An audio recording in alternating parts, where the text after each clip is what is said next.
नमस्कार, debate central में आपका स्वागत है। मैं हूं अभय किशोर। त्रिपुरा में राम मंदिर के शुभारंभ की तारीखों का ऐलान करने के बाद केंद्रीय गृह मंत्री अमित शाह छत्तीसगढ़ के कोरबा पहुंचे, जहां उन्होंने बीजेपी कार्यकर्ताओं को जीत का बूस्टर डोज दिया है। इसके साथ ही बीजेपी की तरफ से चुनाव की तैयारियों का औपचारिक ऐलान भी अमित शाह ने कर दिया है।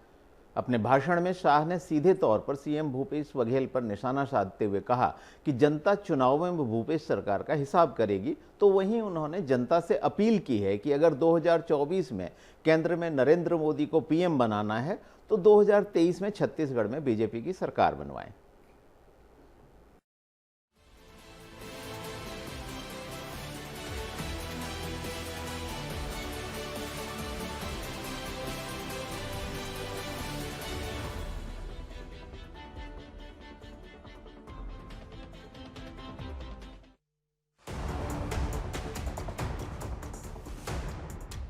देश में चुनाव हो और भगवान श्री राम की बात न हो, ऐसा संभव नहीं है। हालांकि चुनावों में अभी काफी समय बचा हुआ है, लेकिन भगवान राम के नाम पर सियासी खेल अभी से शुरू हो गया है। देश के गृह मंत्री अमित शाह ने अयोध्या में निर्माणाधीन राम मंदिर की तारीखों का ऐलान कर दिया है, जिसके बाद सियासी दलों के बीच वार पलटवार का सिलसिला जारी है। वहीं कांग्रेस के राष्ट्रीय अध्यक्ष मल्लिकार्जुन खड़गे ने अमित शाह की आलोचना करते हुए उनकी साख पर ही सवाल खड़े कर दिए हैं। मित्रों, मैं एक बात बताने आया हूं। 2019 के चुनाव में मैं पार्टी का अध्यक्ष था और राहुल बाबा कांग्रेस पार्टी के अध्यक्ष थे। तो राहुल बाबा हर रोज पूछते थे, मंदिर वही बनाएंगे, तिथि नहीं बताएंगे।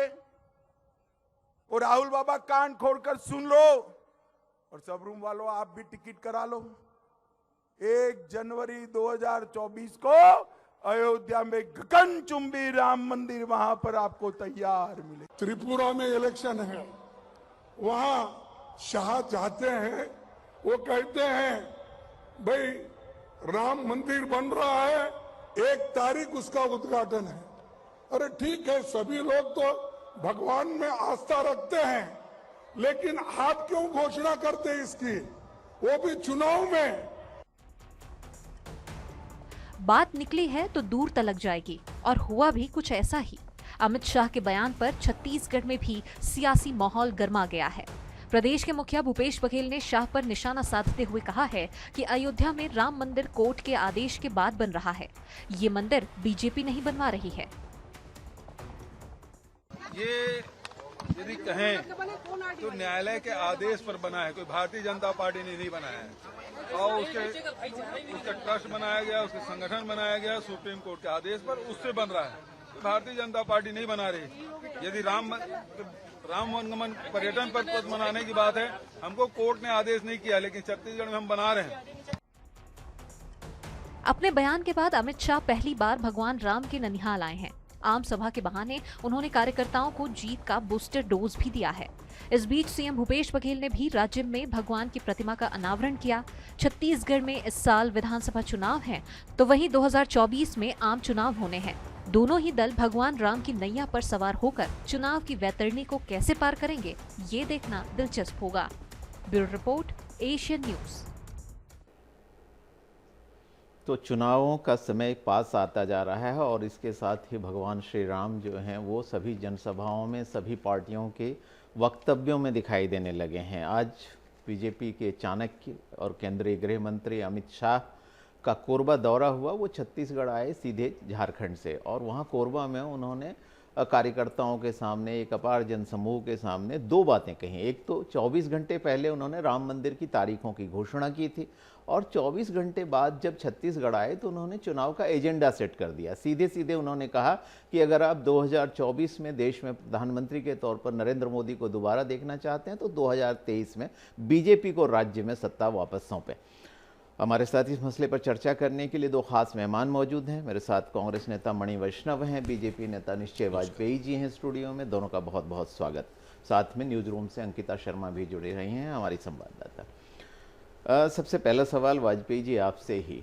जिस तरह से चुनाव की तैयारी शुरू हो गई, चुनाव अभियान की औपचारिक घोषणा कर दी गई है, अमित शाह जी 24 घंटे पहले त्रिपुरा में कहते हैं राम मंदिर की तारीख कब है?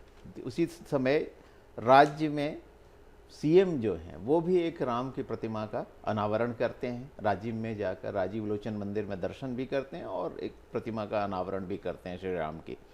क्या आपको लगता है कि इस बार के चुनाव में राम ही बेड़ा पार लगाएंगे? राम जी तो सबका बेड़ा पार लगाते हैं और मूलतः राम जी जो है वो दीन देवता के काम के लिए जाने जाते हैं और हम लोग राम जी के काम के लिए जाने जाते हैं, भारतीय जनता पार्टी के लोग। जी। अंत्योदय की सेवा करना, अंत्योदय का भला करना, अंत्योदय के लिए काम करना, ये भारतीय जनता पार्टी की विचारधारा है। अंतिम पंक्ति के अंतिम व्यक्ति के लिए, गरीबतम व्यक्ति के लिए काम करना, ये भारतीय जनता पार्टी की विचारधारा है। और राम भगवान का जो मंदिर आस्था का केंद्र है वो तो लगभग 6 शतकों से एक उपेक्षित सा पड़ा था, जिसे पूरे देश ने देखा, पूरे विश्व ने देखा है कि भारतीय जनता पार्टी और हिंदू विचारधारा वाले सभी लोगों ने राम भगवान के लिए संकल्प लिया और आज वो मंदिर बन के खड़ा हो रहा है। तो बहुत सारे लोग हैं जो आ रहे हैं, जनता सब जानती है कि राम काज वाले लोग कौन हैं। जी, एक चौपाई सुनाते हैं, उसके साथ ही इसकी शुरुआत करते हैं चर्चा की। राम एक तापसती अतारी, नाम कोटि खल कुमति सुधारी। ऋषिहित राम सुकेतु सुता की, सहित सेन सुत किन्ह विवाह की। सहित दोष दुख दास दुरासा, दलई नाम मुझ में रवि निशिनासा। मतलब राम ने एक तपस्वी की स्त्री यानी कि अहिल्या का उद्धार किया, लेकिन उनका नाम जो है करोड़ों दुष्टों की दुर्मति, उनकी कुमति सुधार देता है। उन्होंने एक ऋषि विश्वामित्र के लिए सुकेतु की सुता यानी ताड़का और उस बेटे जो है उसका वध किया और उसकी सेना का अंत किया। लेकिन राम का जो नाम है वो लोगों के दुख, दोष, निराशा, दुराशा सबका उसी तरह से हरण कर लेता है जैसे सूर्य प्रकाशमय होकर रात के अंधेरे को दूर करता है। तो राम का नाम बहुत बड़ा सहारा। मणि वैष्णव जी, बीजेपी के लिए तो राम काफ़ी लंबे समय से, देखिए, देश की आस्था का केंद्र है श्री राम, इसमें कोई दो मत नहीं, सभी लोगों की आस्था के केंद्र हैं भगवान श्री राम।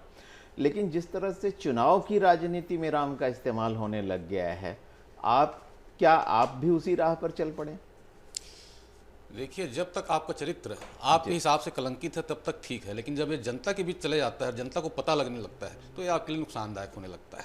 आपके चैनल में ही इस बात से शुरुआत हुई कि चुनाव आ गए हैं और राम की बात ना हो, श्री राम की बात ना हो, ऐसा तो हो नहीं सकता। आपके चैनल में ही भी कहा गया, और श्री राम की बात चुनाव आने पर कौन करता है ये भी हम सब जानते हैं। तो ये बात तो आपके चैनल को भी पता चल चुकी है, जनता को भी पता चल चुकी है।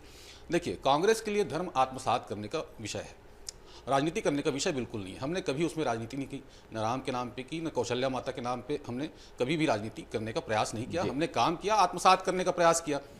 और ये बोलते हैं कि राम मंदिर हम बनवा रहे हैं। क्या अमित शाह सुप्रीम कोर्ट के जज हैं? क्या नरेंद्र मोदी सुप्रीम कोर्ट के जज हैं? क्या इनकी बेंच ने फैसला सुनाया राम मंदिर बनाने का? अरे भाई, सुप्रीम कोर्ट के आदेश पर राम मंदिर बन रहा है, सीधी सी बात है, ये सब जनता जानती है, लेकिन इनको राजनीति करना है। और दूसरी बात, कौशल्या, मैंने आज अमित शाह जी के जो भाषण है उसको बड़े गौर से सुना। अमित शाह जी अपनी भाषण की शुरुआत कहाँ से करते हैं? वो कहते हैं कि मैं कौशल्या माता के घर आया हूँ, राम जी के ननिहाल आया हूँ। मैं पूछना चाहूँगा कि 15 साल भारतीय जनता पार्टी की सरकार थी छत्तीसगढ़ में, उस जीर्ण शीर्ण मंदिर का जो है उद्धार करने को की बात तो छोड़ ही नहीं, आप किसी भी भाजपा नेता ने कभी भी कौशल्या माता का जिक्र भी अपने भाषण में नहीं किया था। कांग्रेस की सरकार बनी, उसके बाद उस मंदिर का जो है जीर्णोद्धार हुआ, उसके बाद राम वन गमन पथ की जो है तैयारी शुरू हुई, ये सब बनाने की शुरुआत हुई।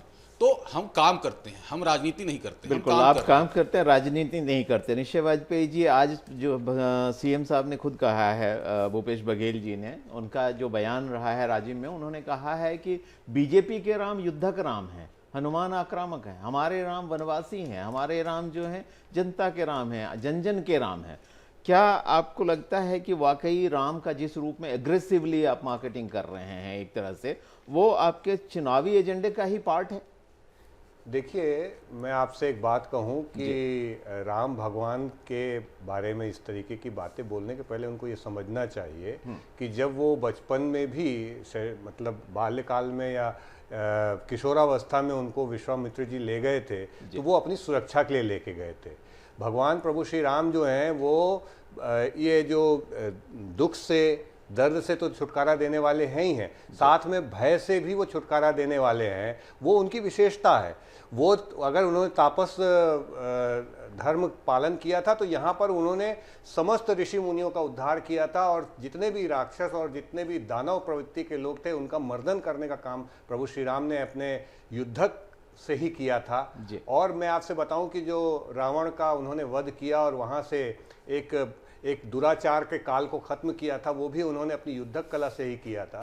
और जो समुद्र के सामने उन्होंने तीर तान दिया था। तो प्रभु श्री राम जो हैं उनके बारे में बात करने के पहले थोड़ा सा मेरा आग्रह है कि उनको अध्ययन करना चाहिए भूपेश बघेल जी को। दूसरी बात, ये जो राजनीति राम जी के नाम पे है, देखिए अगर राम जी का मंदिर 600 साल तक रोकने वाले लोग रहे हैं इस देश में, और राजनेता रहे हैं या अपने शासक रहे हैं, तो हमको इस बात का गर्व है कि हम उस मंदिर के बनाने की राजनीति किए हैं, करेंगे और करते रहेंगे। दूसरी बात, जब तक वो मंदिर नहीं बनेगा, और मैं एक बात और कहना चाहता हूं, इस देश में प्रभु श्री राम जहां पे जन्म लिए, उनका राम मंदिर बनाने के लिए लोगों को गोलियां मारी गई, ये भी हमने देखा है, वो भी गोलियां खाई। और ये जो सुप्रीम कोर्ट ने आदेश दिया, वो आदेश ये दिया है कि इस जगह पे राम मंदिर बनना चाहिए, यही सही है और राम मंदिर का स्थान है। लेकिन निश्चय जी इस बात का जवाब देना चाहिए कांग्रेस को कि आज आजादी मिलने के इतने साल बाद जिस स्थान पर राम मंदिर का निर्माण होना चाहिए, सुप्रीम कोर्ट ने बोला था, उसको 70 साल तक खींचने का काम क्यों किया। दूसरी बात, एक सवाल यह है कि जब राम मंदिर बनने की बात आई तो जन जन ने सहयोग किया। जन जन के सहयोग से जो राम भगवान के आस्थावान लोग हैं, और भारतीय जनता पार्टी को इसमें गर्व है कि भारतीय जनता पार्टी ने उस अभियान में बढ़ चढ़ के हिस्सा लिया है। चलिए मणि वैष्णव जी, ये भी निश्चय जी, ये भी एक सच है कि 1989 में शिलान्यास जो है वो कांग्रेस की सरकार के समय में हुआ था। मणि वैष्णव जी, आप पर कई तरह के आरोप लगे हैं, क्या जवाब देंगे आप? देखिए, सामान्य दृष्टि से देखें तो श्री राम जी आशीर्वाद देते हैं और गाय जो है दूध देती है, लेकिन भारतीय जनता पार्टी की दृष्टि से देखें तो श्री राम जी वोट देते हैं और गाय भी वही काम करती है। तो भारतीय जनता पार्टी धर्म को राजनीतिक हथियार समझती है, हम ऐसा बिल्कुल नहीं समझते हैं। हम धर्म को आत्मसात करने का विषय समझते हैं, और ये जो बहस है वो केवल धर्म पर आधारित नहीं होनी चाहिए, क्योंकि ये धर्म ही जो है वो धर्म की जो राजनीति है यही जो है भारतीय जनता पार्टी को पोषित कर रही है देश में। इनके अलावा कोई मुद्दा नहीं है इनके पास। तो आज अमित शाह जी का मैं जो भाषण है वो बड़े गौर से सुन रहा था। अमित शाह जी बोलते हैं कि बलात्कार बढ़ा है कांग्रेस शासन आने के बाद। अमित शाह जी बोलते हैं कि नक्सलवाद बढ़ा है भाजपा शासन कांग्रेस शासन आने के बाद। तो उसके बाद मैंने एनसीआरबी के आंकड़े खंगाले। ये मेरे पास एनसीआरबी के आंकड़े हैं, मैं आपको बताना चाहूँगा। 2018 में जब भारतीय जनता पार्टी की सरकार थी तो छत्तीसगढ़ में 102 घटनाएं हुई नक्सली हत्या की। 2019 में जैसे ही छत्तीसगढ़ में कांग्रेस सरकार बनी, वो आधे से भी कम रह गए, 45 हो गए। बलात्कार की अगर बात करें तो बलात्कार 2091 बलात्कार 2018 में हुए जब भारतीय जनता पार्टी की सरकार थी।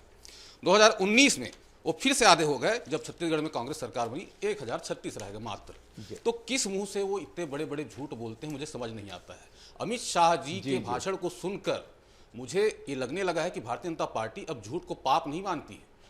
पहले जो कहावत थी कि झूठ बोलना पाप है, नदी किनारे सांप है, अब तो ऐसा हो गया भारतीय जनता पार्टी के लिए झूठ बोलना खूबसूरत है और सत्ता की जरूरत है। आपके पास आई है, झूठ बोलना खूबसूरत है, जवाब सत्ता की जरूरत है। निश्चय वाजपेयी जी से जवाब लेते हैं। निश्चय वाजपेयी, देखिए क्या है, मैं आपको एक बात बताऊं कि आंकड़े पेश करने में तो इस भूपेश बघेल सरकार का कोई सानी नहीं है। एनसीआरबी के आंकड़े हैं, केंद्र सरकार के आंकड़े हैं, गृह मंत्रालय के आंकड़े हैं। सुनिए ये तो यहाँ पे बेरोजगारी दर हमारे आंकड़े नहीं, हमारे घर में नहीं छपे, कांग्रेस मणि भाई आप बोल रहे थे ना, आप बोल रहे थे ना, मणि भाई बोल रहे थे ना। सुनिए मैं बता रहा हूँ ना, सामने मत छोड़ के जाऊंगा स्टूडियो। ये भूपेश बघेल सरकार वो सरकार है जिसने यहाँ पे बेरोजगारी दर को 1% से भी कम के आंकड़े प्रस्तुत कर दिए हैं। सुनिए, झूठ बोल रहे हैं आप, बिल्कुल केंद्र सरकार के आंकड़े नहीं है। नहीं, केंद्र सरकार के आंकड़े नहीं है, प्राइवेट एजेंसी के आंकड़े हैं जिसको आप इस तरीके से प्रस्तुत करते हैं। Centre for monitoring Indian economy के आंकड़े थे। सुनिए एक मिनट मणि भाई, जो है केंद्र सरकार के ही आंकड़े। भैया देखो, एक मिनट सुनो, आपके हल्ला करने से सच झूठ नहीं हो जाएगा। बेरोजगार भाई हमारे छत्तीसगढ़ के जानते हैं, जब एक चपरासी पोस्ट के लिए, जब एक चपरासी हर निश्चय जी एनसीआरबी के आंकड़े राज्य सरकार के आंकड़े नहीं होते, इससे तो मैं भी सहमत हूं। केंद्रीय गृह मंत्रालय के आंकड़े ही हैं एक तरह से। मैं दूसरी बात कह रहा हूं, वही बात कह रहे थे आप, जुटला रही ना। एक मिनट, मैं आपसे बात ये कहना चाह रहा हूं कि जो बेरोजगारी की दर इन्होंने प्रस्तुत की, उसके बाद हमने देखा कि चपरासी की 100 पोस्ट के लिए निकला और 1 लाख उसके लिए आवेदन आए थे। एनसीआर भी झूठी है, एनसीआर भी जो आंकड़े जारी कर रही है क्या वो झूठ है? आंकड़े क्या अमित शाह झूठे हैं?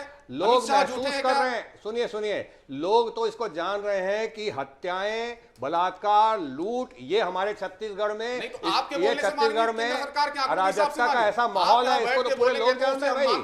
सुनिए, केंद्र सरकार जो आंकड़े जारी कर रही है, आपकी सरकार है भाई, केंद्र में आपकी सरकार है, आपको अपने सरकार के आंकड़ों पर कानून लाइए, सड़कों पे कानून व्यवस्था को ठीक करिए। भरोसा नहीं है क्या आपको? मोदी जी और शाह जी पर भरोसा नहीं है क्या? वैष्णव जी, मैं तो बोल दीजिए। सुनिए, मैं आपसे एक निवेदन ये करना चाहता हूं कि यही आप अगर आंकड़े दे रहे हैं, आंकड़ों की सच्चाई ये है कि हाई कोर्ट के अवमानना के मामले 3 गुने बढ़े हैं। इस सरकार में ना तो कोई कानून जानता है और ना जानता है तो मानता नहीं है। यहां पर सुनिए, हाँ बिल्कुल, मैं आपको ऑथेंटिक आंकड़े दे रहा हूं। और मैं आपसे यह कहना चाह रहा हूं कि ये तो जनता महसूस कर रही है ना, जो अपराध बढ़े हैं, जिस तरीके से हत्याएं बढ़ी हैं, जिस तरीके से लूट बढ़ा, जिस तरीके से भ्रष्टाचार बढ़ा। आपके आईएएस अधिकारी जेल में है, आपके बड़े अधिकारी जेल में, मुख्यमंत्री सचिवालय के लोग जेल में है, पहली बार ऐसा हुआ है, मुख्यमंत्री के करीबी लोग जेल में है। सुनिए, सरकार जो है बनी रहेगी। आपके पूर्व मुख्यमंत्री डॉक्टर रमन सिंह खुले मन से कहते हैं कार्यकर्ताओं को। चलिए, मैं आप दोनों के पास दोबारा लौटूंगा। एक बार ये भी देखने की कोशिश करते हैं, अंकिता के पास चलते हैं और ये जानने की कोशिश करते हैं कि आज अमित शाह जी के भाषण में मुख्य बातें क्यों रही, क्योंकि उन्होंने सीधे भूपेश बघेल जी की सरकार पर बहुत तीखे हमले भी किए हैं, अपनी सरकार की उपलब्धियां भी गिनाई हैं 15 साल की। तो अंकिता से पूछते हैं, अंकिता क्या खास रहा कोरबा में आज अमित शाह जी के दौरे के दौरान उनके भाषण में? बिल्कुल अभय जी, अगर बात कहें राम भगवान की अगर शुरुआत करते हैं तो राम नाम की लूट मची है, लूट सके तो लूट, चाहे बीजेपी हो या कांग्रेस। जैसे ही अमित शाह ने आज स्टेज पर चढ़े, उन्होंने साफ तौर पर जब कहा कि राम मंदिर बनने का मैंने तिथि के बारे में जब क्या बोल दिया, कांग्रेस को इस पर मिर्ची लग गई। तो कहीं ना कहीं साफ तौर पर राम नाम की जो लूट है वो लगातार लूटते जा रहे हैं, और चाहे बीजेपी हो या कांग्रेस। अंकिता, उनके भाषण की मुख्य बातें क्या रही? क्योंकि मैं इसको आपसे ये भी समझना चाहूंगा कि चूंकि अमित शाह जी का भाषण एक तरह से औपचारिक शुरुआत है इलेक्शन कैंपेन की 2023 में, जिन 10 राज्यों में विधानसभा चुनाव होने, उसमें छत्तीसगढ़ भी शामिल है। और छत्तीसगढ़ में अगर वो आए हैं और उन्होंने छत्तीसगढ़ में औपचारिक शुरुआत की है, तो उनके बातों में सार क्या रहा है? जी बिल्कुल, देखिए बीजेपी की अगर बात की जाए तो चुनावी शंखनाद इस सभा के बाद से कहा जा सकता है। केंद्रीय मंत्रियों का दौरा और सभा की शुरुआत हुई, और सभा की शुरुआत जहां से शुरू की जहां पर बीजेपी ने अपनी लोकसभा सीट गंवाई थी, यानी कि कोरबा। 2 सीटें थी, अगर बात करें बस्तर और कोरबा, दोनों सीटों में जो है भाजपा ने अपनी गंवाई थी, जिसकी शुरुआत आज केंद्रीय मंत्री अमित शाह के द्वारा हुआ। और उनके भाषण में साफ तौर पर उन्होंने सरकार पर डीएमएफ की राशि के जो है उसमें भ्रष्टाचार का उन्होंने आरोप लगाया। उन्होंने साफ तौर पर कहा कि जो भ्रष्टाचार कर रहा है तो उसका पाई का हिसाब केंद्र सरकार लेगा, मोदी सरकार लेगी इसका हिसाब। 20 मिनट भी उन्होंने भाषण को संबोधित किया। उन्होंने साफ तौर पर लगातार रमन सिंह का जिक्र बार-बार अपने भाषण में किया, और उन्होंने साफ तौर पर कहा कि चावल वाले बाबा ने सबका विकास किया है। अगर बात करें, अगर भ्रष्टाचार की बात करें तो लगातार कांग्रेस के शासनकाल में भ्रष्टाचार देखने को मिला। नक्सलवाद ज्यादा पनपा है तो कांग्रेस के शासनकाल में पनपा है। तो कई जो विकास की बात, जितने भी विकास कार्य हुए बीजेपी के शासनकाल में विकास की बात उन्होंने कही। वही अगर बात की, जिन्होंने साफ तौर पर कहा है कि अगर आप प्रदेश का विकास चाहते हैं तो आपको इसके लिए डबल इंजन चाहिए। डबल इंजन यानी कि अगर जो चुनाव आने वाला आगामी विधानसभा में आप बीजेपी को वोट करिए, और अगर आने वाले लोकसभा चुनाव में आप कांग्रेस को वोट करिए, यानी मोदी सरकार को वोट करिए। तो कहीं ना कहीं इसे बीजेपी का चुनावी शंखनाद कह सकते हैं, और साफ तौर पर बूस्टर डोज का काम ही बीजेपी कार्यकर्ताओं का आएगा। बिल्कुल। देखिए, अमित शाह जी का जो दौरा है, आपको भी पता है कि बीजेपी जी ने 144 लोकसभा सीटों पर फोकस कर रही है, जो कि अब संख्या बढ़कर 160 हो गई, जहां वो पिछली बार या तो दूसरे या तीसरे नंबर पर रही थी। छत्तीसगढ़ में 2 ही सीटें ऐसी हैं जहां की बीजेपी चुनाव जीत नहीं पाई थी, कोरबा और बस्तर की सीटें। तो अगर कोरबा से शुरुआत करते हैं तो निश्चित तौर पे एक कैलकुलेटेड मूव है, और हमने देखा है कि वो लोकसभा और राज्यसभा का एक कॉम्बो लेकर आए। वे कहते हैं कि अगर लोकसभा का चुनाव आ रहा है 2024 में और आप वापस नरेंद्र मोदी को प्रधानमंत्री देखना चाहते हैं, तो राज्य में भी बीजेपी की सरकार लाइए। अब इसके बीच आपने 2 बातें कही अंकिता। एक, अमित शाह जी ने कहा कि 2024 के लिए 2023 जिताइए, और दूसरा आप कह रहे हैं कि उन्होंने अपने भाषण में रमन सिंह जी का बार बार जिक्र किया। तो एक लंबे समय से अरुण साव जी को प्रदेश अध्यक्ष बनाया गया, जातिगत समीकरणों का ध्यान रखते हुए नारायण चंदेल जी को जो है उपाध्यक्ष बनाया। इसके साथ अगर हम देखें, जो तमाम चीजें देखें, तो क्या एक तरफ रमन सिंह जी का जिक्र करना, दूसरी तरफ नरेंद्र मोदी का चेहरा आगे लाना, बीजेपी क्या वापस नरेंद्र मोदी के राष्ट्रीय चेहरे पर ही विधानसभा का चुनाव लड़ना चाहती है? बिल्कुल इसी हिसाब से अगर बार बार अगर अमित शाह ये कह रहे हैं कि आपको केंद्र में सरकार बनाना है तो आपको मोदी को वोट करना है, तो साफ तौर पर कह सकते हैं कि केंद्र की लड़ाई इस बार जो रहेगी वो मोदी के चेहरे पर लड़ाई लड़ी जाएगी। और रही बात छत्तीसगढ़ की, तो 15 सालों में जो इन्होंने विकास कार्य किया था वो रमन सिंह के नाम के चेहरे पर इन्होंने विकास कार्य किया था। तो कहीं ना कहीं कह सकते हैं कि रमन सिंह को सामने करते हुए विकास कार्यों की बात जो है अमित शाह कह कर गए हैं। जी बिल्कुल बिल्कुल अंकिता। निश्चय जी, अमित शाह जी ने एक बात और कही है, उन्होंने कहा है कि 2024 के पहले देश में नक्सलवाद मिट जाएगा। क्या आपको लगता है कि जिस नक्सलवाद पर 15 साल शासन यहाँ करने के बावजूद आप काबू नहीं कर पाए, बड़ी बड़ी घटनाएं हुई, सबसे बड़ी घटना तो ये जिसमें कांग्रेस के आपकी प्रमुख विपक्षी पार्टी के प्रदेश अध्यक्ष समेत और एक पूर्व केंद्रीय मंत्री समेत बड़ी संख्या में लोग मारे गए, ताड़मेटला जैसी घटना हुई, एक एसपी मारा जाता है, राजनांदगांव मानपुर मोहल्ला का कांड हमने देखा है, अनगिनत घटनाएं, अगर हम देखें तो लगातार अनगिनत घटनाएं हुई। इसके बाद इतनी पॉजिटिविटी, इतनी आशावादिता कैसे कि एक साल में हम उस नक्सलवाद को समाप्त कर देंगे जिसको बरसों में खत्म नहीं कर पाए?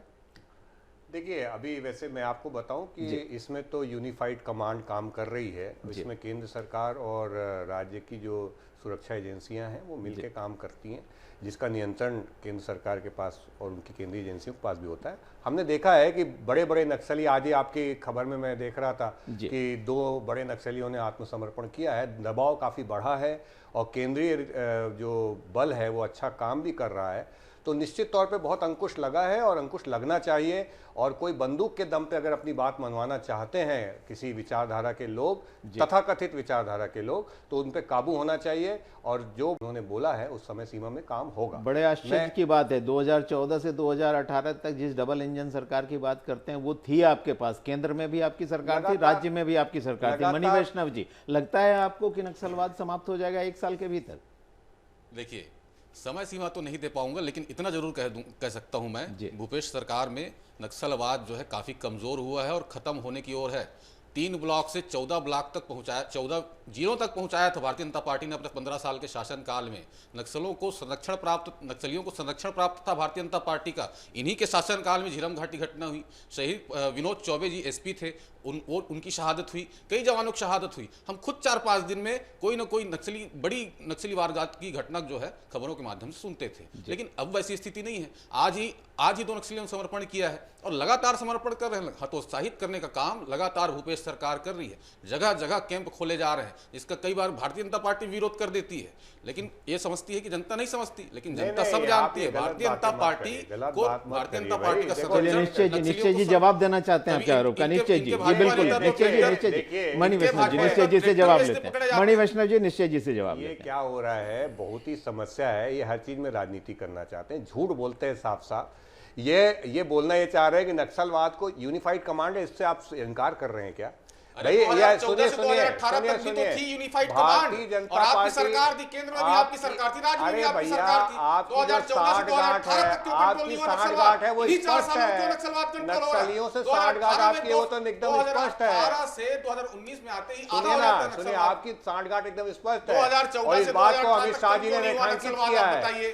मैं एक बात और कह रहा हूँ, नहीं सुनिए, तब भी केंद्र में आपकी सरकार थी, राज्य में आपकी सरकार थी, आपकी सरकार कहीं भी रहे, आपकी सरकार कहीं भी रहे, नक्सलियों के आतंकवादी लोग हैं, लेकिन ये मान के चलिए कि आपके मंसूबे फेल होंगे और नक्सली खत्म होंगे छत्तीसगढ़ से। नक्सली, चलिए संकल्प है नक्सली समाप्त होंगे। ये देखिए, हर देश में हर आदमी चाहता है कि नक्सलवाद समाप्त हो। एक ऐसी इंसर्जेंसी जो देश को खोखला करना चाहती है, जो देश के लोकतांत्रिक संवैधानिक ढांचे को खत्म करना चाहती है, उसके साथ देश का कोई भी व्यक्ति खड़ा नहीं हो सकता। ये आशावादिता है, 1 साल में कैसे खत्म होगी ये देखना जरूर एक टेढ़ा काम रहेगा कि जो समस्या हम वर्षों में काबू नहीं कर पाए, एक पूरे रेड कॉरिडोर को 1 साल के अंदर कैसे खत्म करेंगे। अगर कर लेते हैं तो बहुत अच्छी बात है।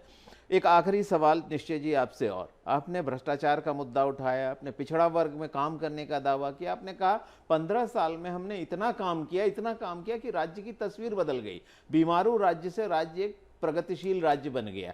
अगर इतना काम किया था तो जनता ने नकारा क्यों साहब आपको?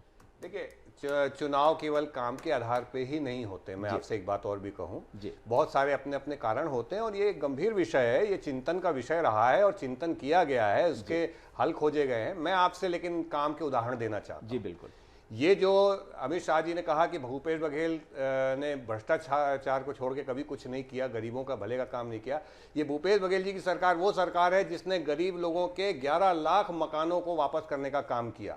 और अमित शाह जी जो बोल के गए कि डबल इंजन की सरकार, मतलब उन हमारे गरीब भाइयों का मकान बने ग्रामीण इलाके में जिसे भूपेश बघेल ने बड़ी दुर्भावना से रोक दिया, और नरेंद्र मोदी सरकार ने 11 लाख मकानों की जो राशि यहाँ भेजी थी उसको वापस कर दिया। उन लोगों के मकान बने, उनके घर में पानी पहुंचे, उनके घर में जहां समय की कमी है, इसलिए मणि वैष्णव जी से एक आखिरी जवाब ले लेते हैं, चूंकि आपने कहा है। मणि वैष्णव जी, जी बड़ी हास्यास्पद बात है कि आपने जब सवाल किया वाजपेयी जी से कि 15 साल आपकी सरकार रही, फिर उसके बाद 14 सीट में क्यों सिमट गए, तो वाजपेयी जी ने जवाब दिया, उस समय मुझे हंसी आ गई मुझे।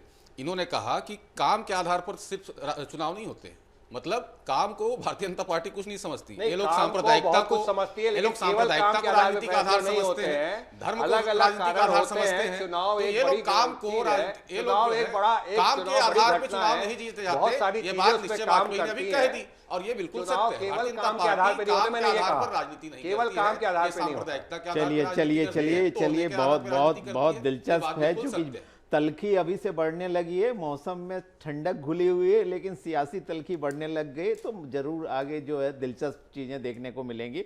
आप दोनों को शुभकामनाएं, आप चुनाव मैदान में उतरने जा रहे हैं, आप आज इस चर्चा में शामिल हुए, इसलिए आप दोनों का बहुत बहुत धन्यवाद। और अंकिता, आपका भी अपडेट देने के लिए बहुत बहुत धन्यवाद।